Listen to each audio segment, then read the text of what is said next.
Hello. Today I'm going to be reading a short story or passage from my story of Raindrops and Starlight. This story focuses on Armedius and Dakota's backstories and how Armedius was chosen to be interpreter. Here is what Dakota looks like, and here is what Armedius looks like. Armedius uses they/he pronouns, so it switches in the text. Without further ado, here's the story. The speakers never came to the town of Lyasha. It was a small mountain village, clinging to the banks of a gushing stream, only housing a few dozen families. The speakers had no reason to visit.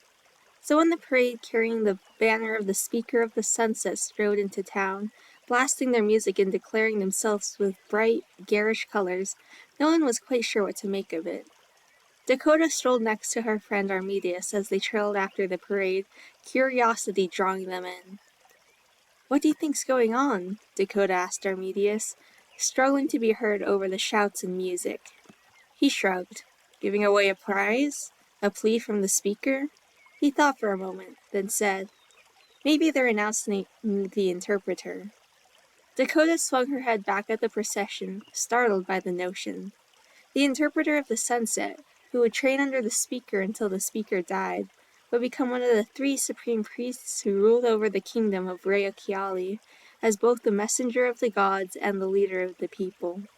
The gods chose the interpreter, and that person could come from any town, big or small.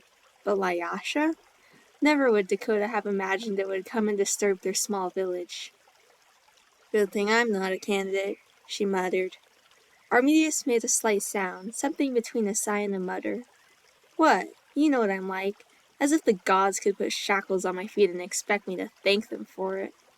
She rolled her eyes, swishing her tail, but Armedius just trailed silently behind. "They could be choosing you," they offered, but one glance at them told her he didn't believe it. "Sure, when the stars blink out. Like they would choose me. Clearly they don't like me. It's only fair I don't like them either." She curled her muzzle at the mirrors shaped like the sun and the moon in eclipse, a sign of the gods, especially Nike, the gods who had abandoned her when she needed them most. Dakota and Armedius followed the parade until it came to a halt in the town center, the speaker stepping out onto the open plaza surrounded by banners with the kingdom's emblem on it.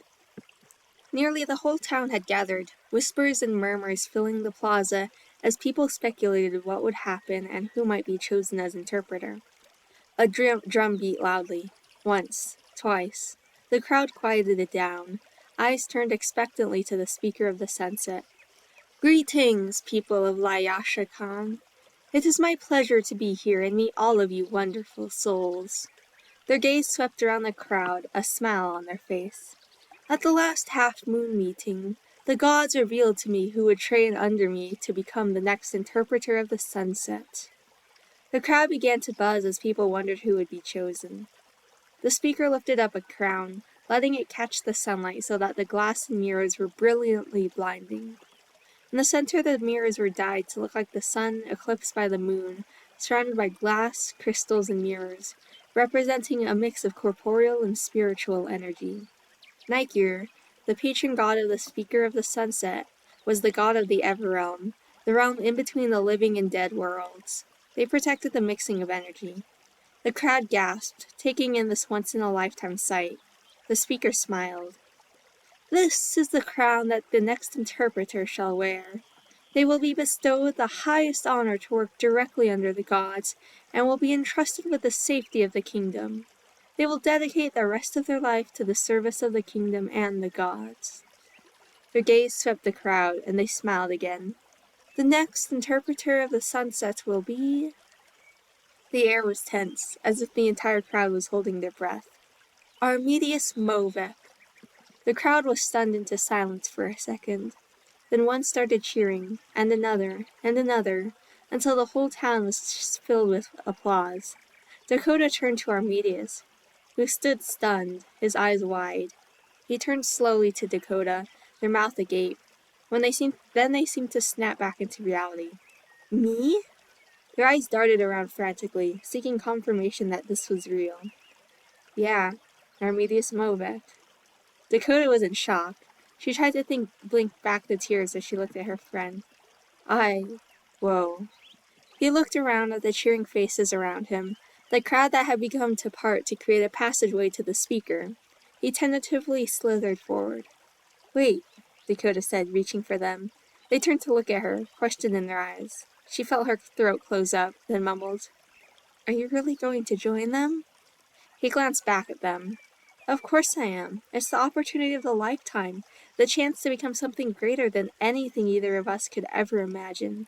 And besides, it's not like I could refuse the gods. He squeezed her paw and slithered up to the stage, letting her be swallowed by the crowd, left to drown alone without the generosity of the gods to save her. The ceremony proceeded as normal. Dakota stood near the back, refusing to let the tears fall. Her only friend, her only family was leaving. She knew she wouldn't be able to join him. The rules were clear. No family or friends would be allowed to accompany Armedius to the palace and join him there. Still, she found her paws carrying her over to the edge of the stage, fidgeting nervously as the speaker finished her speech. She wasn't sure how these things went, but she thought there would be some kind of celebration with the whole village before they departed for good. The speeches continued on for what felt like hours but must have been less than 20 minutes. Then the speakers stepped back and the crowd swarmed in, congratulating Armedius and trying to earn his favor if he ever wished to hand out some coin. The music began again, bright and riveting, and along the edges people danced to its rhythm. The faint scent of pastries filled the air as their only baker rushed to make something for the occasion. Dakota crept around the edges to talk to the speaker. They were conversing with the guards, likely making plans for their eventual departure. They paid her little heed until she walked up to them and cleared her throat. The guards stepped back and the speaker turned to her, a false smile covering their look of confusion and disgust.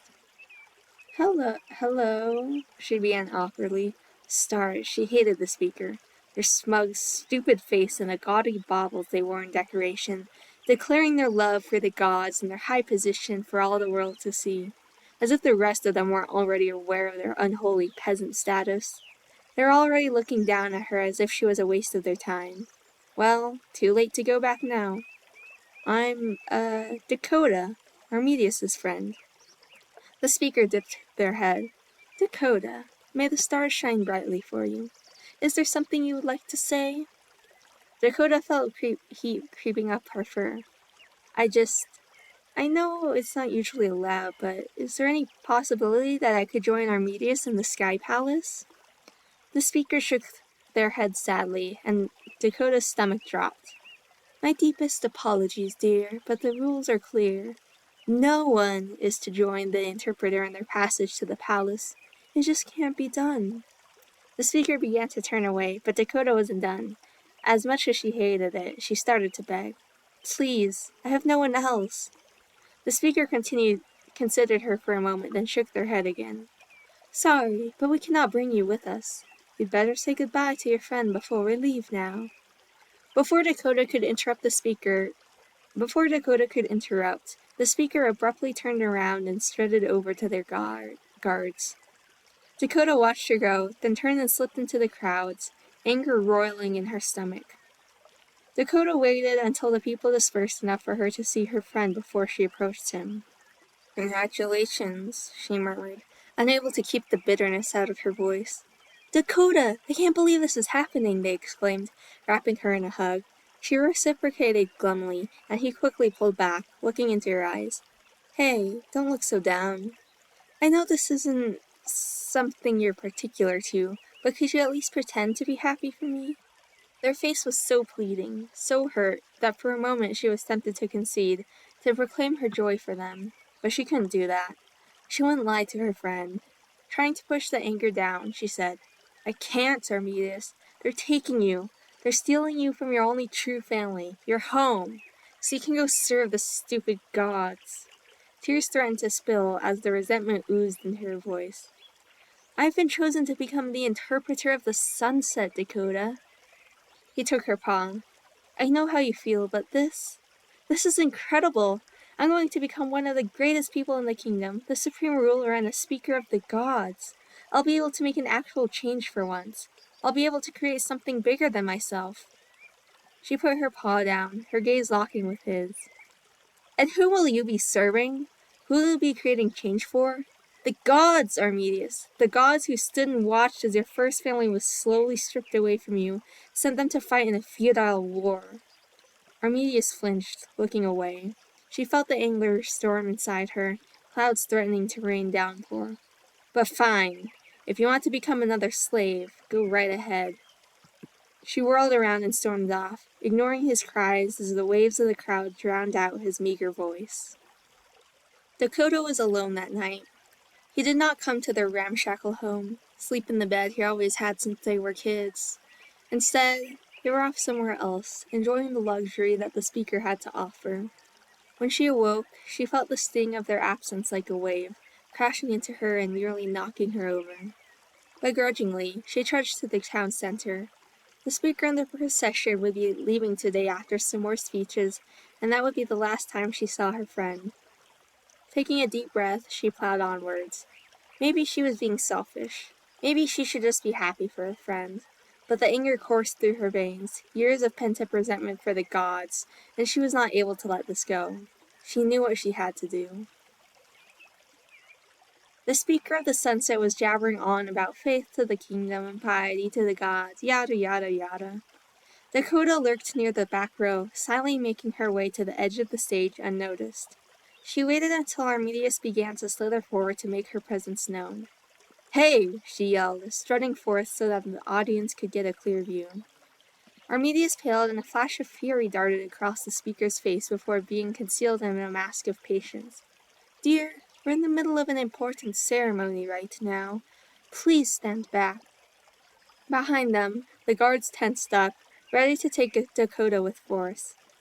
"No," she growled, the word coming out with more force than she intended. "You cannot take my only family to serve the gods who created nothing but pain for all of us." The crowd was silent, all eyes on her as she stared down at the speaker. The speaker looked indignant. "This position is an honor, and your friend must go alone to best serve the gods who are so generous and kind. The gods have given us nothing." She turned her glare to the crowds. "What have they brought us but war and hate? What have they done to ease our suffering?" She faced the speaker again. "I will not let my friend be stolen." Armedius was shaking his head frantically, his eyes pleading. The guards were slowly advancing. The speaker glowered at her, warning in their eyes. "Stand down. You do not want to fight this battle." She snarled. "I do want to." She focused her gaze on Armedius, and her voice turned pleading. "Please, we could run away again. We could live happily together. No cruel gods or remorseless government. Just us." "Sorry, Dakota. My duty is to the gods and no one else." Rage filled her, the tsunami finally breaking loose and crashing in to destroy their lives. She leapt forward and pounced on Armedius. He was scared, but he didn't struggle. "You're my friend!" Tears blurred her vision. Before she could think, she grabbed his glass and mirror crown, the sacred symbol of the gods. He tried to grab it back, his actions frantic, but she tore it out of his reach and raced to the front of the stage. In front of 100 watching eyes, she threw the crown on the ground. It shattered into 1,000 pieces. The crowd was silent. A blanket of stillness covered the clearing, and for an instant no one moved. Then the guards were on her, their swords arcing through the air, their paws reaching to put her in chains. She twisted free of their grasps. A sword sliced across her face, the pain sharp and bright. She recoiled, and he managed to make another slash in the opposite direction. Blood filled her vision. Running more on instinct than sense, she managed to wriggle free of the guards. In the chaos, she faced Armedius one last time. "I hope you'll see that the stars were always dim, that the sun never shone for us, and that the moon was only ever there to lose us in the shadows." She hated the look of pain that flashed across his face, hated that he had the sense to look ashamed after what he'd done, and she hated that she wished she could take it back, hated that she thought she might have done the wrong thing. The guards lunged at her again. Through the red haze, she managed to twist free and race to the edge of the village. Dakota ran away from the old life that she had shattered, from the moon and the sun that had never loved her, her long legs carrying her down the river and to the sea.